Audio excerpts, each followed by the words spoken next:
Hola queridos amigos, ¿cómo están? Dios les bendiga. Bienvenidos sean todos a una nueva emisión de El Evangelio del Santuario. Con esto queremos llevar a todos a un momento más cercano con el Señor mediante el sistema de los sacrificios del Antiguo Testamento. Esto es, el Señor pues dispuso un sistema por el cual el ser humano podía ser reconciliado con Dios. Y a través de sacrificios, de servicios en los altares, que luego irá creciendo para convertirse en tabernáculo o tienda del desierto, después ya un edificio sólido construido como es el templo o el santuario de Jerusalén que Salomón construyó en sus días. Todo lo cual apunta como a una miniatura, o como si fuera una miniatura, a un sistema más grande, revelado en la Biblia, cuál es el sistema del santuario celestial, donde también ese sistema contiene sacrificios, contiene un altar, un templo, un sacerdote, servicios en el templo, y sobre todo que la operación que se lleva a cabo allí adelante es mucho más superior que lo que se hizo en la tierra. Pero el Señor diseñó el sistema del santuario en la tierra para enseñarnos cómo funcionaría el del cielo, cómo el hombre obtendría misericordia, perdón, gracia, para que sus pecados puedan ser perdonados y aún borrados. Eventualmente, todo el problema del pecado desaparecería con la destrucción de Satanás, quien lo provocó, y de todas sus huestes que lo siguen. Todo ello revelado en Apocalipsis, pero enseñado, representado como en miniatura, dije, en el antiguo santuario terrenal de los judíos. Pues vamos entonces a estudiar este sistema, el del santuario terrenal, con imágenes, explicaciones, para ver la riqueza, la profundidad de este sistema antiguo que lamentablemente fue distorsionado por los paganos. Dios lo había ideado desde el comienzo del tiempo, allí con Adán y Eva, a quienes pues el Señor pudo enseñarles cuando hubo que vestirlos y para ello sacrificar un animal, desollar la piel y con ella preparar una túnica de pieles para poder vestir a Adán y Eva. Y explicarles entonces el sistema de los sacrificios, en medio de una promesa que el Señor acababa de pronunciar frente y contra Satanás, que la simiente de la mujer le heriría en la cabeza a la simiente de la serpiente, aunque ésta le tocaría el calcañar. Lo que se llama el protoevangelio, el primer mensaje evangélico que contiene la palabra de Dios. Génesis 3:15 pues nos dice: y pondré enemistad entre ti y la mujer, y entre tu simiente y la simiente suya. Esta te herirá en la cabeza, y tú le herirás en el calcañar. Allí pues se revela el plan que Dios lo tenía oculto en Cristo, mediante un pacto eterno que siempre había mantenido el Padre con el Hijo, que en caso que el ser humano fallara, como finalmente falló, Jesús, que había pactado con el Padre ser el garante de los hombres, pues Él entraría en acción para salvar a la humanidad. Miren cómo lo dicen algunos textos, como el de Hebreos capítulo 13, versículo 20. Y el Dios de paz, que resucitó de los muertos a nuestro Señor Jesucristo, el gran pastor de las ovejas, por la sangre del pacto eterno. Hay un pacto eterno entre Dios el Padre y Jesús. ¿Qué ocurría allí en ese pacto eterno? Os haga aptos en toda buena obra, para que hagáis su voluntad. Mediante ese pacto el Señor nos habilita, nos capacita para que hagamos la buena obra que Él desea que el creyente haga cuando es nueva criatura o nacido de nuevo. También otros textos muestran de ese acuerdo eterno que había entre el Padre y el Hijo, como miramos en primera carta del apóstol Pedro, el capítulo 1, versículo 18 en adelante. Nos puede ayudar. Sabiendo que fuisteis rescatados de vuestra vana manera de vivir, la cual recibisteis de vuestros padres, no con cosas corruptibles como oro o plata, sino con la sangre preciosa de Cristo, como de un cordero sin mancha y sin contaminación, ya destinado desde antes de la fundación del mundo. Antes que el mundo fuese creado, ya estaba destinado, ya había un garante, pero manifestado en los postreros tiempos por amor de vosotros. O también leemos Apocalipsis capítulo 13, versículo 8. Nos va a decir algo similar. Y la adoraron a la bestia todos los moradores de la tierra cuyos nombres no estaban escritos en el libro de la vida del Cordero, quien fue inmolado desde el principio del mundo. Allí en el primer sacrificio que Adán y Eva hicieran delante de Dios, al matar un animal con cuya piel Dios luego los vistió, Génesis 3:21, en este acto pues se representa la miniatura, la prefiguración de Cristo que fue muerto al principio del mundo. Y Jehová Dios hizo al hombre y a su mujer túnicas de pieles y los vistió. ¿Notamos? Allí en este acto se cumple aquel texto del Cordero que fue inmolado al principio del mundo. Muy bien, queridos amigos, esto va a ser una constante a lo largo de los siglos, que para poder obtener remisión debían sacrificar animales, que haya sangre, signo, símbolo de la sangre de Cristo que tendría que ser derramada, muerto el Maestro, para que nosotros obtengamos el perdón, la liberación de la maldición que pesaba sobre nosotros por el pecado cometido. Pero he aquí que con el paso de los siglos, cuando llegan los judíos, por medio de Moisés, Dios les revela a los israelitas ya el sistema sofisticado del santuario, que incluía mucho más cosas, como un libro de texto para enseñarles a los judíos y al mundo entero cómo se llevaría a cabo el plan de salvación. Para ello, empezamos a mirar las imágenes como esta que tenemos, cómo se constituía el santuario terrenal. Por empezar, la puerta estaba del lado derecho, a fin de dar las espaldas al sol. El sol pues sale de oriente, ¿verdad? Y entonces, ¿cómo estaba ubicado el santuario? Tal como lo miramos acá, la puerta daba hacia el occidente, de modo que indicaba dar la espalda al sol, que en los primeros tiempos fue un dios, un ídolo muy venerado por los mortales, la adoración al sol.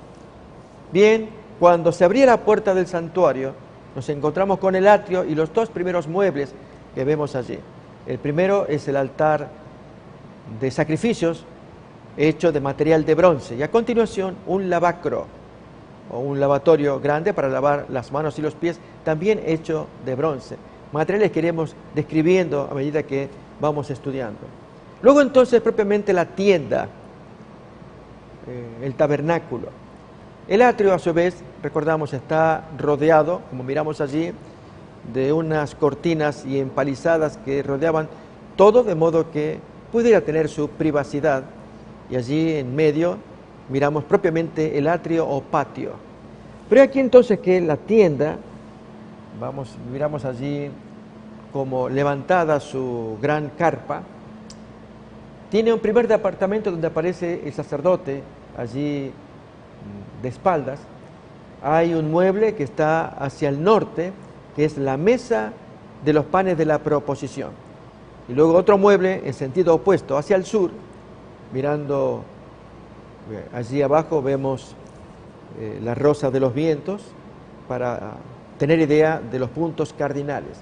Así que norte hacia adelante, el sur hacia atrás, y allí vemos la menorá, este artefacto que ilumina de 7 brazos, una caña principal y 3 brazos a los costados. Y entonces, más hacia el centro, miramos al sacerdote frente a otro altar, este muy sagrado, el altar de oro de oración, que más que nada consistía en oficiar el incienso. Allí también estaba el incensario para producir buen olor, lo cual es un símbolo que ya miraremos con más detalle un poquito más adelante. Pero entonces allí se abre, o está la cortina, miramos, y entonces servicio que se hace todos los días del año, de no solamente atender el altar de la oración, sino también los sacrificios que se llevan a cabo en el atrio. Y luego entonces, una vez al año se abre esa cortina que miramos ahí, que separa el lugar santo del santísimo, para dar paso a contemplar el único mueble que hay allí, que es el cofre de los 10 mandamientos. Un cofre muy sagrado, encima del cual estaba el propiciatorio o tapa, y sobre ella, bien adherido a la tapa, una construcción de 2 ángeles labrados a martillo. Con un par de alas, uno y otro, la extienden y se tocan arriba, dando una imagen de un espacio que ustedes pueden ver en la imagen. Y con las otras alas se cubren los pies. Y desde ese espacio Dios podía comunicarse. Se llama Shejinah, es la gloria de Dios. Abajo pues va el cofre con las tablas de los 10 mandamientos. Así pues tenemos todo el mobiliario del lugar santísimo. Y lógicamente todo esto tiene su servicio que iremos comentando a continuación. Vamos pues entonces al primer mueble, el altar de sacrificios. Leamos los textos que nos van a ayudar. Éxodo capítulo 27, versículos 1 y 2. Harás también un altar cuadrado de madera de acacia, de 5 codos de lado, es decir, 2 metros y cuarto, y de 3 codos de altura. Le harás cuernos en sus 4 esquinas, que serán parte del mismo altar, y lo cubrirás de bronce. Estos cuernos serán muy importantes porque al oficiar el sacrificio en ese altar, el corderito pues hacía las veces de sustituto.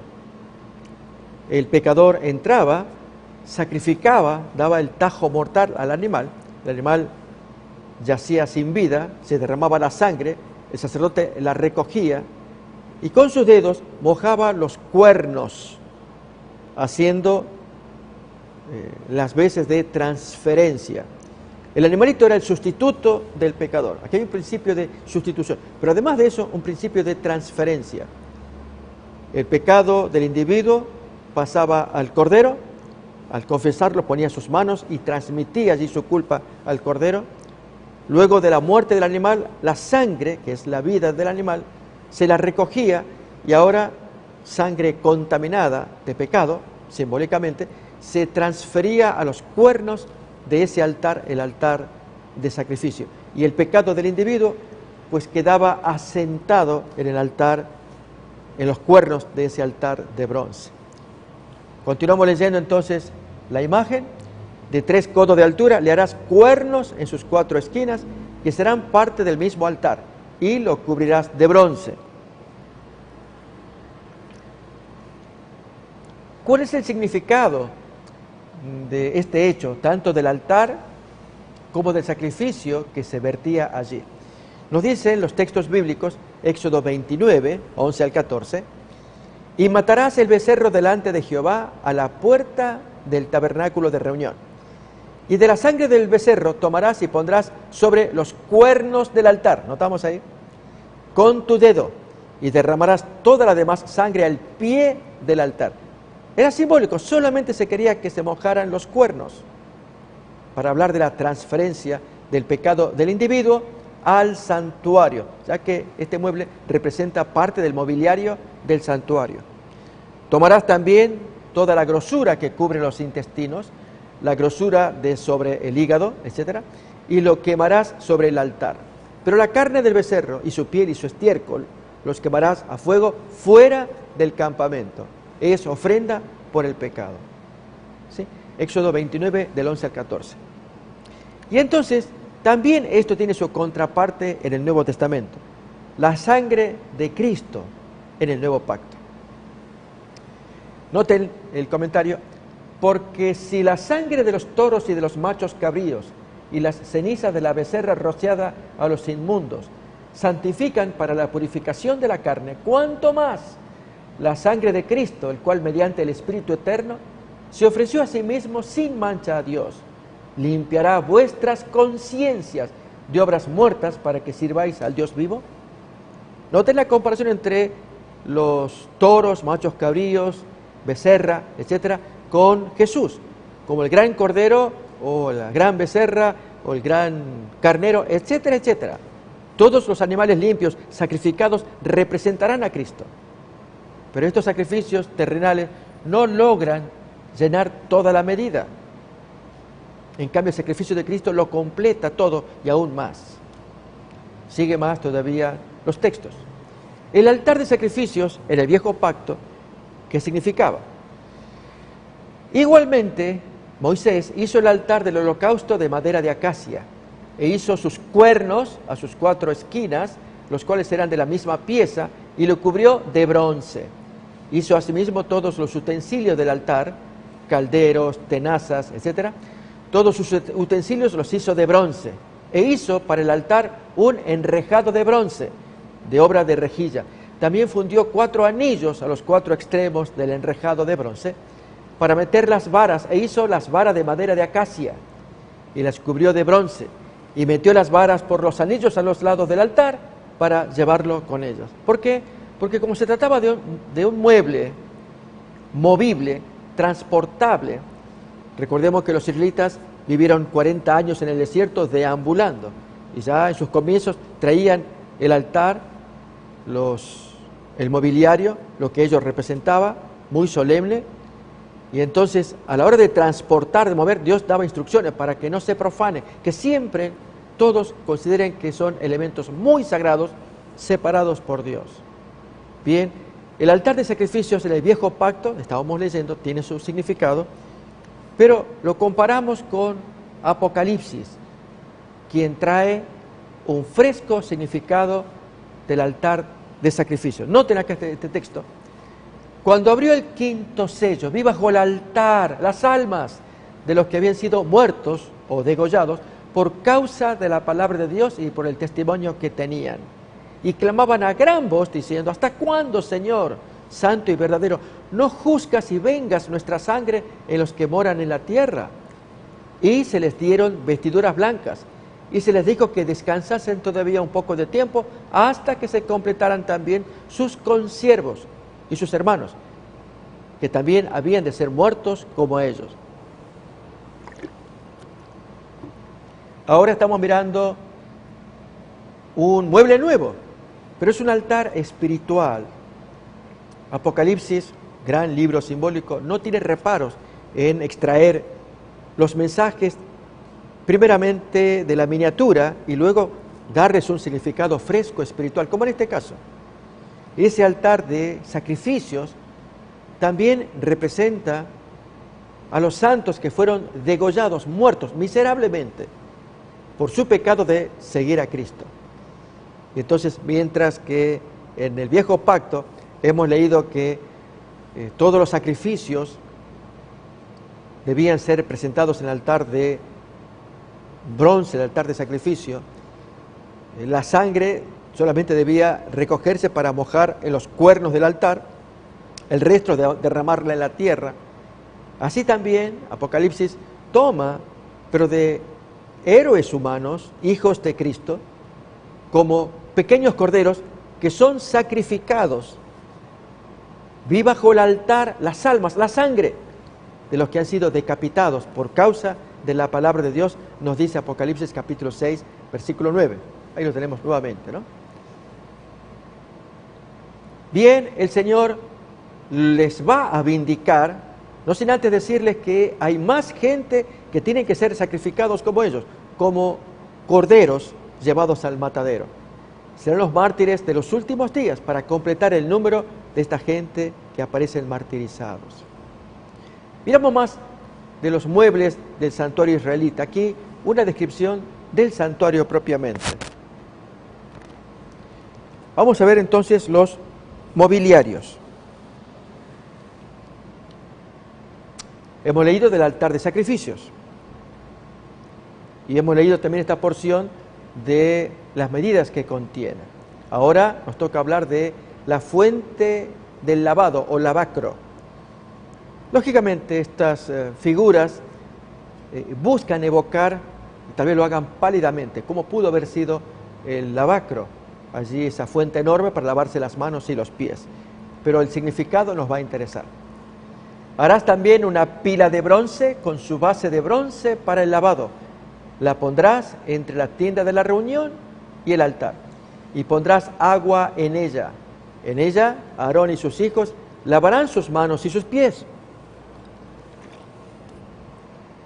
Se lavarán cuando vayan a entrar en la tienda de la reunión, para que no mueran. Y cuando vayan a llegarse al altar, para presentar al Eterno la ofrenda encendida. Esto es el altar de oración que estaba dentro en la tienda, en el lugar que se llama lugar santo. Así también hay significado, tanto para el viejo pacto como para el nuevo pacto, acerca de aquella fuente de lavado o lavacro. También hizo la fuente de bronce y su base de bronce, de los espejos de las mujeres que velaban a la puerta del tabernáculo de reunión. Hacer algo muy primoroso y hasta brillante también, que tuviera sus colores, etc. Pero entonces en el Nuevo Testamento vemos significado para el agua y el espejo de aquella fuente de bronce o lavacro de bronce que los israelitas tenían en el santuario. Leemos acá, noten, Hebreos 10. Así que hermanos, teniendo libertad para entrar en el santuario por la sangre de Jesucristo, por el camino nuevo y vivo que Él nos abrió a través del velo, esto es, de su carne, y teniendo un gran sacerdote sobre la casa de Dios, acerquémonos con corazón sincero, en plena certidumbre de fe, purificados los corazones de mala conciencia, y reparemos, y lavados los cuerpos con agua pura. Acerquémonos, entremos en contacto con el Señor, es decir, entremos al santuario, pero habiéndose lavado, lo cual representará el bautismo. Interesante, el lavacro pues representa como la pila bautismal, decimos, o la tina o la piscina, donde allí el creyente se sumerge para dejar el cuerpo pecaminoso carnal y salir nuevo para aparecer con Jesús en el santuario. Más todavía, vemos, por tanto nosotros todos, mirando a cara descubierta como en un espejo la gloria del Señor, somos transformados de gloria en gloria en la misma imagen, como por el Espíritu del Señor. Ahora, miramos más todavía acerca del atrio que aparece revelado en Apocalipsis. Entonces me fue dada una caña semejante a una vara de medir, y se me dijo, levántate, mide el templo de Dios y el altar del incienso, y a los que adoran en él, pero el patio o atrio que está afuera del templo, déjalo aparte, no lo midas, porque ha sido entregado a los gentiles y ellos hollarán la ciudad 42 meses. Sí, logramos advertir, queridos amigos, aquí hay un mensaje de profundo significado. Se está comparando el atrio con la tierra y el resto del mobiliario, el santuario con el santuario que hay en el cielo. En otras palabras, hay un santuario en el cielo y el atrio, ya que el santuario israelita traía atrio, recuerdan, en el atrio aparece el altar de sacrificios y el lavacro, y luego se entraba en el santuario de la tierra, santuario o tienda, tabernáculo de reunión. Pero entonces esto trae un significado, porque en el texto de Apocalipsis se nos dice que hay una tienda o santuario en el cielo, pero el patio, el atrio, no lo miras.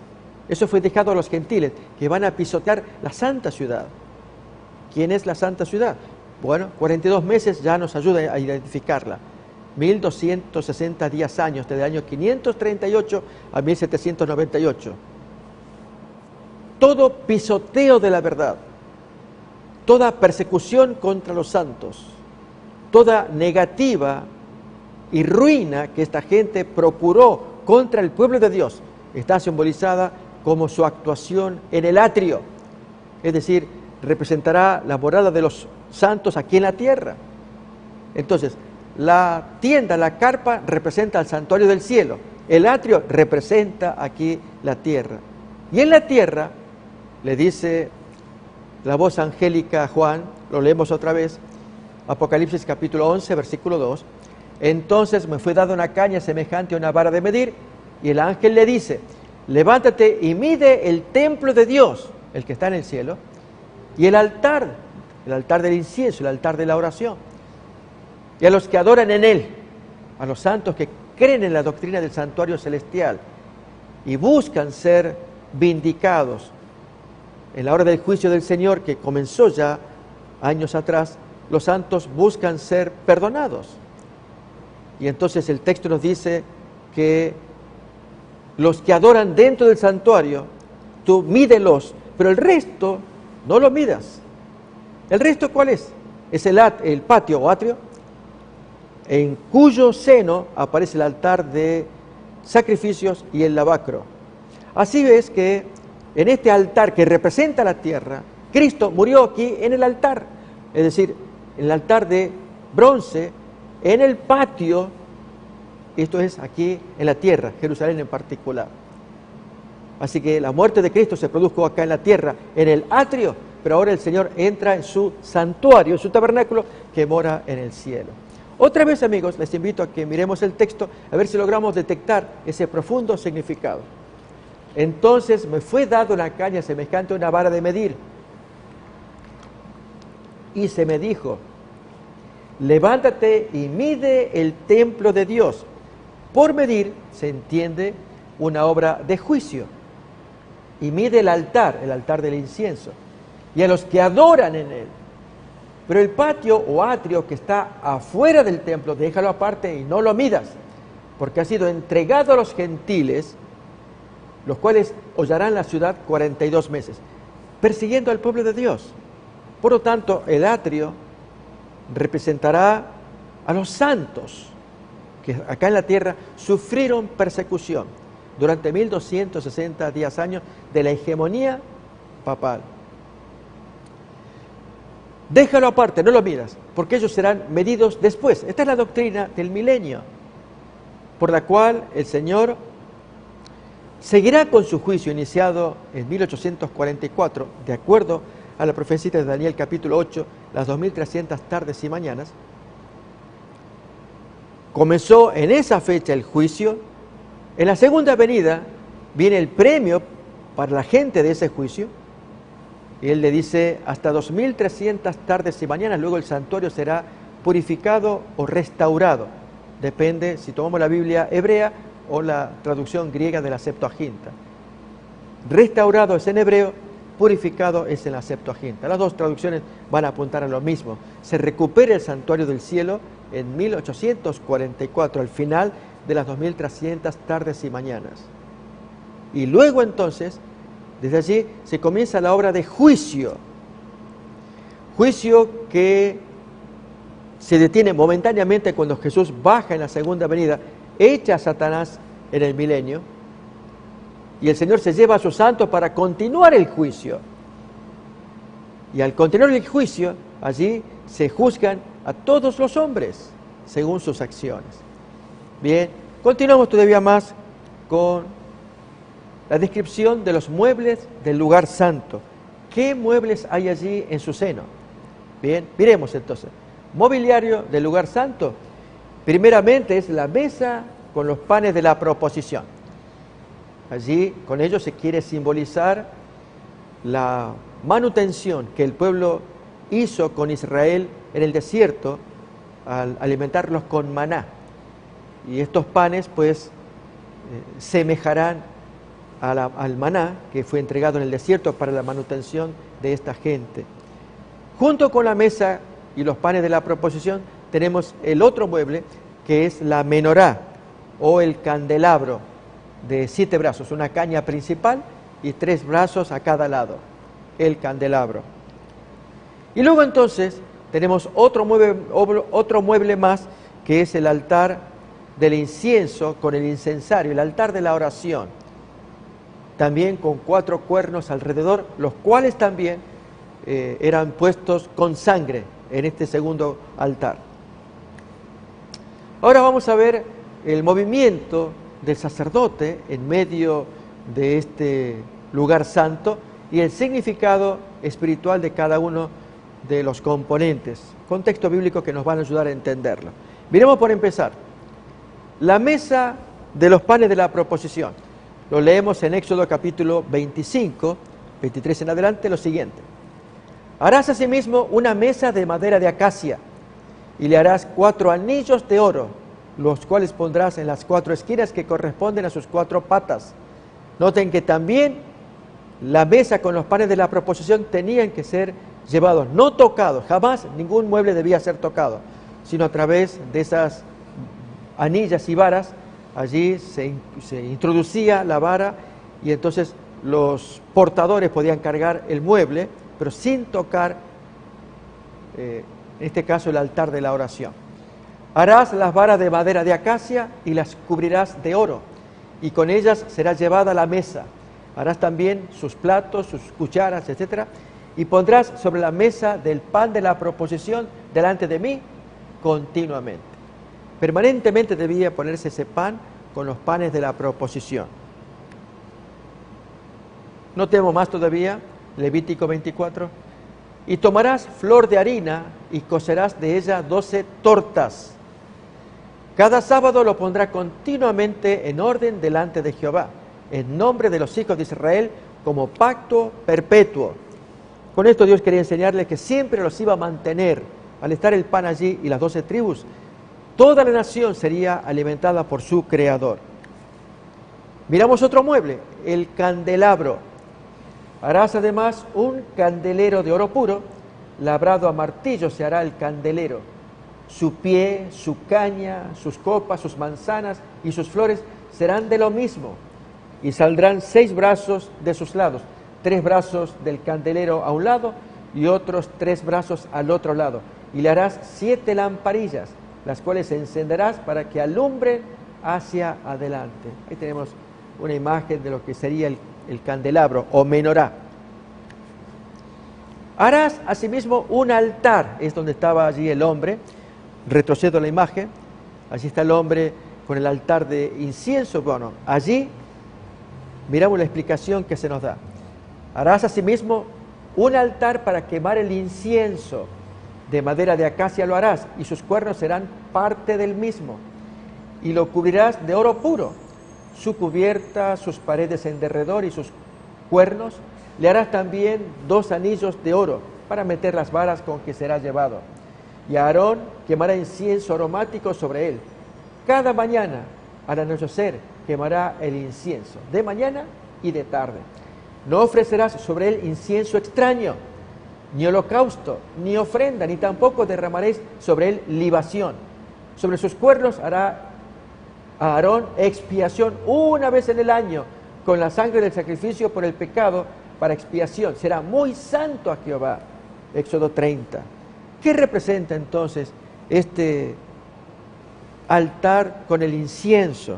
¿Se imaginan ustedes el incienso, las oraciones tan intensas que representarán a Cristo? Amigos, es por virtud de los sacrificios de Cristo, de la oración de Cristo, de que Él puede acercarse libremente al Padre, conversar con Él y aún proponerle, sugerirle lo que sea. Él es nuestro intercesor. El incienso, pues, representa a Cristo intercediendo agradablemente delante de Dios. Seguimos más. Ahí tenemos ya entonces los muebles. Y pasamos así al lugar santísimo, el otro mueble o departamento que quedó pendiente de mirar. Solamente contiene un mueble. Esto es el cofre que estamos mirando aquí, en cuyo interior caben las piedras, las 2 tablas de piedra. Por encima entra el propiciatorio, que tiene 4 cuernos a sus costados en cada esquina. El propiciatorio, pues, también carga consigo un par de ángeles labrados a martillo. Ustedes los pueden mirar allí, con sus rostros en forma muy solemne, una actitud mirando hacia adentro del arca. Esto es la tabla de los 10 mandamientos. Con un ala se extiende y toca el ala del compañero y queda un hueco. Ese hueco se llama Shekinah. Veamos pues entonces la descripción que trae en la Biblia. Este es pues el propiciatorio, y el texto de Éxodo 25 nos va a ayudar. Y harás un propiciatorio de oro fino, cuya longitud será de 2 codos y medio, y su anchura de codo y medio. Y pondrás el propiciatorio encima del arca, y en el arca pondré el testimonio que yo te quiero dar. ¿Qué ocurre con los querubines? También aparece la descripción de la construcción de esta gente. Harás también 2 querubines de oro, labrados a martillo los harás en los 2 extremos del propiciatorio. Harás pues un querubín en un extremo y un querubín en el otro extremo. De una pieza con el propiciatorio harás los querubines en sus 2 extremos, o sea, de una sola pieza, estaba pegado. Y los querubines se extenderán por encima de las alas, cubriendo con sus alas el propiciatorio, sus rostros el uno enfrente del otro, mirando al propiciatorio los rostros de los querubines. Y entonces sí, la gloria por donde Dios se comunica con los hombres. Dice el texto: y cuando entraba Moisés en el tabernáculo de reunión para hablar con Dios, oía la voz que le hablaba de encima del propiciatorio, que estaba sobre el arca del testimonio, de entre los 2 querubines, y hablaba con él. De ahí venía la voz. Qué interesante, amigos. Si ustedes se imaginan, así tal como el texto dice y como lo estamos observando. Dios, en la representación, rodeado por la hueste angélica, todos adorando. Y la base, el asiento de Dios, son sus mandamientos. Y Satanás quiso moverle el asiento, moverle el piso, decimos nosotros, a Jesús o a Dios, cuando quiso anular los mandamientos, y aún lo logró. Por medio del catecismo católico se ve claramente la tergiversación que se hizo de los 10 mandamientos, 2 absolutamente cambiados. Con esto, amigos, ustedes pueden mirar cómo el Señor quiso enseñarle al pueblo, impresionarle, y nos impresiona a nosotros, con la construcción, con detalles, pero especialmente esta parte de cuando Dios habla, lo habla sentado sobre el propiciatorio, sobre el arca de los 10 mandamientos. Allí está el trono de Jehová. Y otra vez, cuando el hombre va a mover el propiciatorio, noten las varas también, lo miramos en la imagen. Este cofre también contiene varas, de modo que nadie lo podía tocar. Era absolutamente sagrado, no se toca el cofre ni los 10 mandamientos, so pena de perder la vida. Noten ahora más significado: el arca con las tablas de la ley. Harán también un arca de madera de acacia, fundirás para ella 4 anillos de oro, que pondrás en sus 4 esquinas, 2 anillos a un lado de ella y 2 anillos al otro lado. Harás unas varas de madera de acacia, las cuales cubrirás de oro, y meterás las varas por los anillos a los lados del arca, para llevar el arca con ellas. Las varas quedarán en los anillos del arca, no se quitarán de ella. Y pondrás en el arca el testimonio que yo te daré, esto es, los 10 mandamientos. Pero aquí, amigos, miren todavía en 1 de Reyes, capítulo 8, versículo 9, en el arca ninguna cosa había sino las 2 tablas de piedra que allí había puesto Moisés en Horeb, donde Jehová hizo pacto con los hijos de Israel cuando salieron de la tierra de Egipto. Primer libro de Reyes, capítulo 8, versículo 9. Entonces ya estamos mirando los muebles que ustedes miran allí, el propiciatorio, el arca, el cofre con las tablas en su interior, los querubines y la Shejinah, esa parte desde donde Dios habla a los hombres. Y aquí tenemos otra vista panorámica de lo que es el templo israelita o el santuario, o mejor el tabernáculo. Propiamente ya será muy poco después el santuario.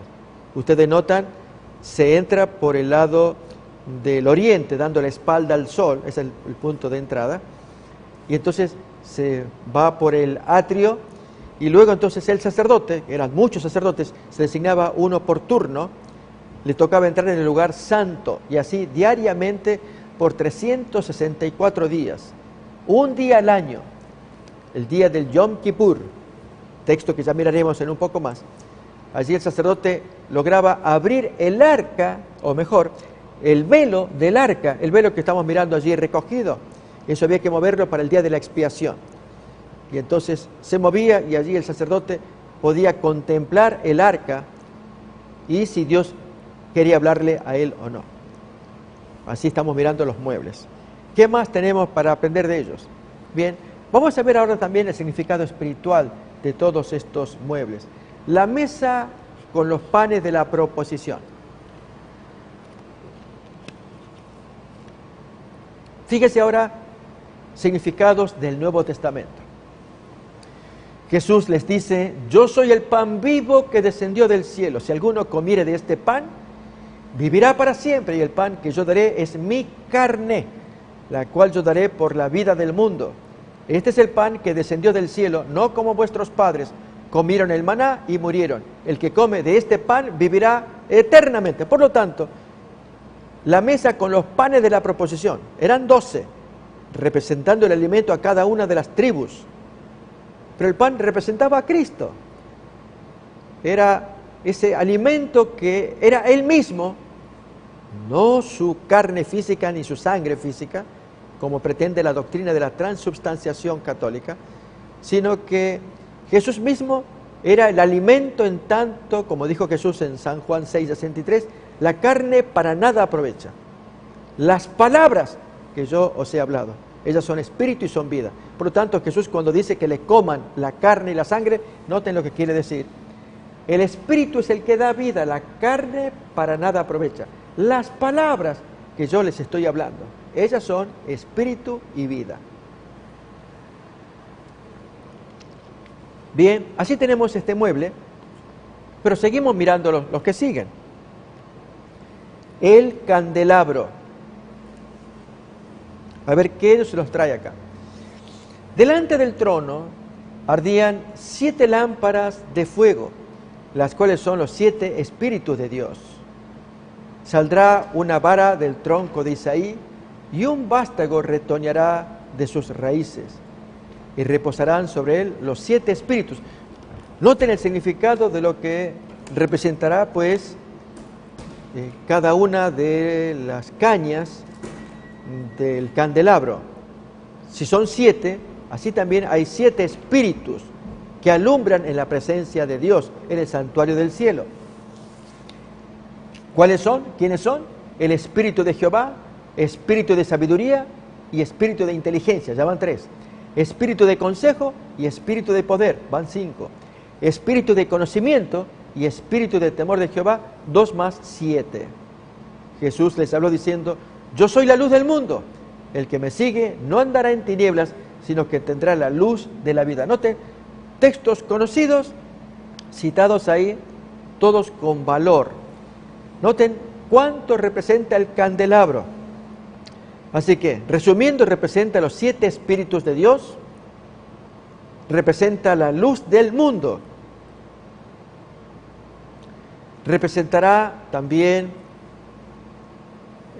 la voluntad que Dios quiere imponer en los hombres, que haya luz, discernimiento, Espíritu Santo, a fin de que el hombre pueda ver, gracias a la obra del Espíritu Santo. Miramos más muebles. El altar del incienso, aquel tercer mueble del lugar santo. ¿Qué se nos dice acerca de él? Tanto Levítico 4, Éxodo 30 y Jeremías 17, leemos así. Y el sacerdote pondrá de esa sangre sobre los cuernos del altar del incienso aromático. Noten que habíamos leído hace un momento que también se ponía la sangre sobre los cuernos del altar de sacrificio. Ahora es el otro altar, el altar de oro, el altar del incienso. Nuevamente leemos. Y el sacerdote pondrá de esa sangre sobre los cuernos del altar del incienso aromático, que está en el tabernáculo de reunión delante de Jehová, cortina de por medio, que es la que no permite unirse ambos muebles, el altar del incienso con el cofre de los 10 mandamientos. Y sobre sus cuernos hará Aarón expiación una vez en el año, con la sangre del sacrificio por el pecado para expiación. Será muy santo a Jehová.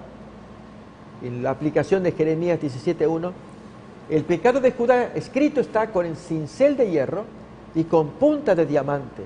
Esculpido está en la tabla de su corazón y en los cuernos de sus altares. Allí muestra claramente el proceso de la transferencia.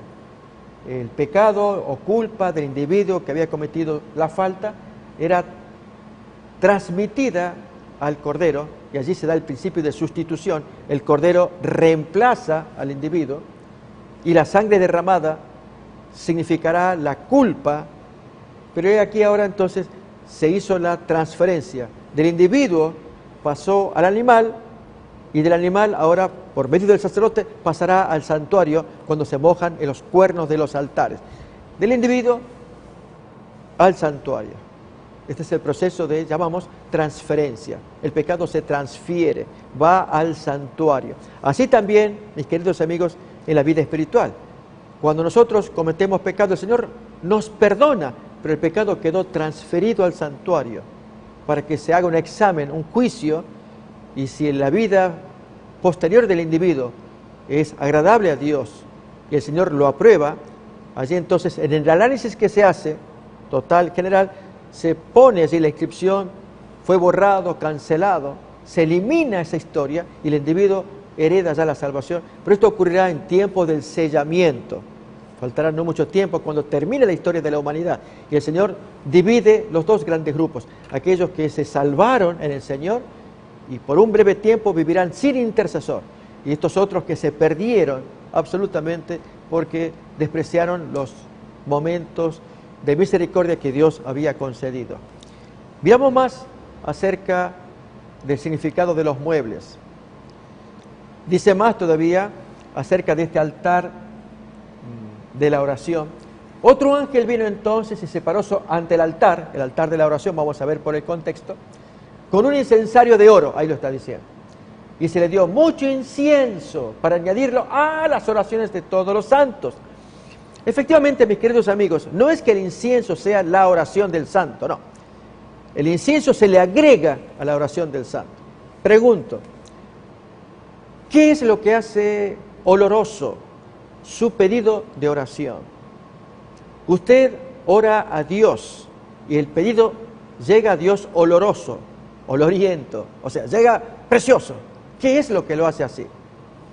Voy a invitarles a que me acompañen a mirar en San Juan, capítulo 14. Vamos a ver acá.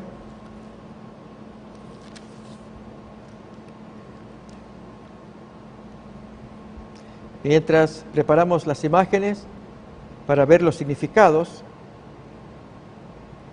ya en un momento más, allí lo tenemos. San Juan 14, versículos 13 y 14. Mírenlo, amigos, el significado del incienso. Ponemos, si les parece, también Apocalipsis capítulo 8, versículos 2 y 3, y unirlo con Juan 14, 13, 14. Leamos este texto primeramente. Todo lo que pidiereis al Padre en mi nombre, lo haré para que el Padre sea glorificado en el Hijo. ¿Qué más dice? Si algo pidiereis en mi nombre, yo lo haré. Ahora vamos a Apocalipsis capítulo 8, versículos 2 y 3. 2 y 3. Vi a los 7 ángeles que estaban en pie ante Dios y se les dieron 7 trompetas. Y otro ángel vino entonces y se paró ante el altar con un incensario de oro.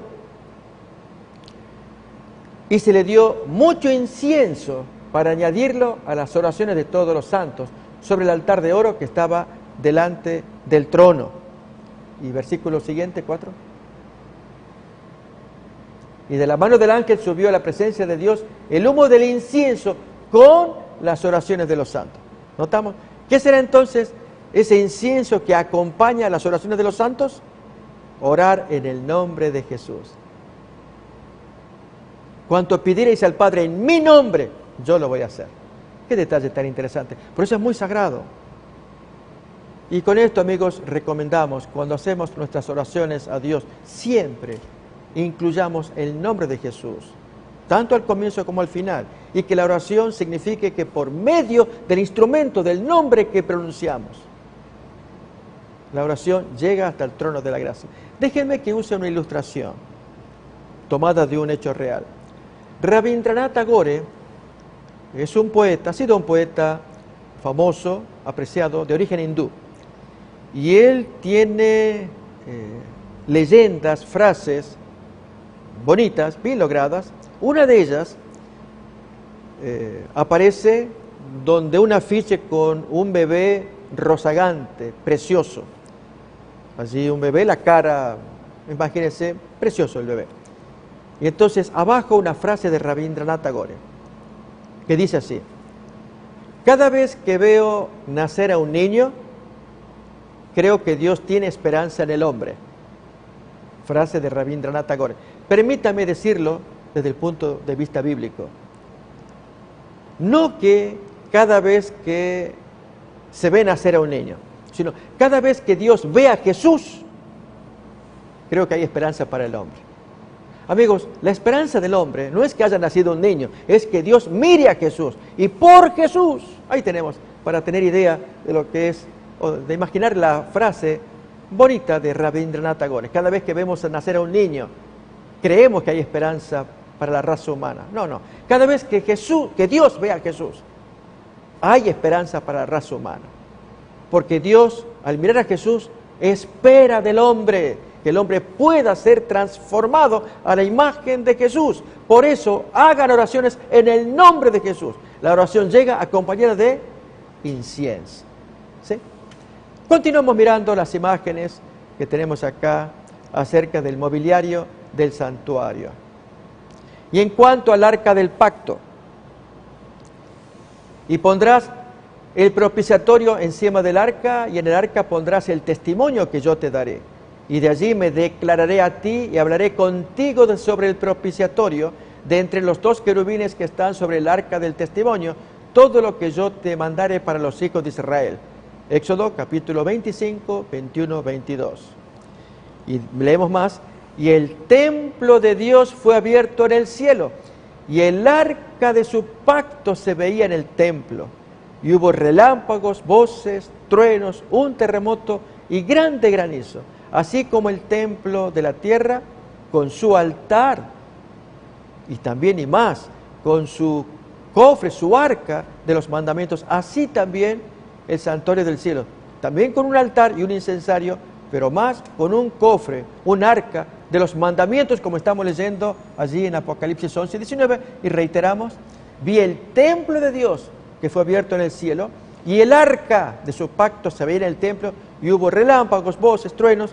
La misma se llama teofanía, la misma epifanía también, la misma manifestación de Dios, poderosa como la hubo en el monte Sinaí, la hay ahora cuando el Señor revela su arca de los 10 mandamientos en el cielo. Así pues, tenemos esta imagen final del mobiliario del santuario que retenemos hasta que en la próxima lección continuaremos estudiando más sobre el mobiliario del santuario, pero especialmente los mensajes que hay para nosotros. A través de ellos el Señor se comunica, a través de cada mueble, de cada servicio, del sacerdote con sus diferentes ministerios, para otorgar misericordia, gracia, perdón a los hombres y también restauración, que el hombre recupere su imagen de Cristo. Dios quiere que todo hombre lleve la impronta del carácter de Cristo, si así lo creemos. Si así lo queremos, pediremos ayuda al Espíritu Santo para poder conquistarlo. Mis queridos amigos, gracias por acompañarnos. Deseamos que Dios les bendiga y nos miramos en la siguiente emisión de El Evangelio del Santuario. Amén.